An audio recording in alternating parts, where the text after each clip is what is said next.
Kabiasa. Lagi nagkahanin mo, di mo namudagan. Tak. Ikulan mo. Buyan mo. Na motor eh.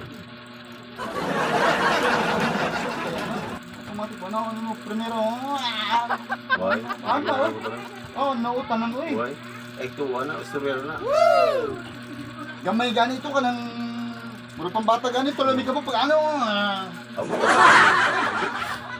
Tao ka eh. Huwag yun na tagag. Kapit ng tagak ka na? Sa kapit ng tagak, diti kayo sa kungkuan.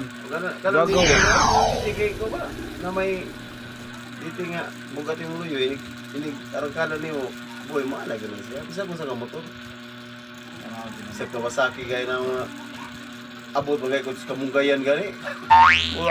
Pero nagkaroon ako ha. Na ko papapag kung dito, pag brand new yun, kasi brand new. Tindog di ang motor. Na yung papa nga. Paraw na ko. Sige daw, kabalo naman. Uy, pa sa lugar. Sige daw, testing daw. Pero nakapadagan ako. Testing na ako pag-arangkar. Basta kay primera ka, pang lahos ka tuloy sa kamunggayan lagi. Kaya ko testing. Pagbuhi ni mo mga mana ni mo. Kanang motocross ba? Katong kay kisa na itong motocross. Palit mo yung motocross ako.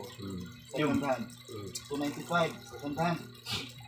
Karon, takas man kayo. Tindog ka mo. Pagkatiliman. Mo, tindog ko na nga. Na. Yun, si primera segunda yun. Kay Hugyan kayo ang kuhan. Tercera. Baka matagan ng koto. Tuyo ka na. Radyo ka kapalayat. Huwag gamit mo ito kasi Balik yan eh. Balik yan. balik ka pa yung barat ako yun. Mas barato. Paano mo list natin mga hapit mo 75%. Hanggang sa mga oras na ito ay patuloy pa ring pinag-iingat at pinaghahanda ang publiko sa sinasabing panibagong virus.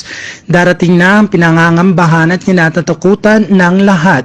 Ito ay di maiiwasan at pumapatay.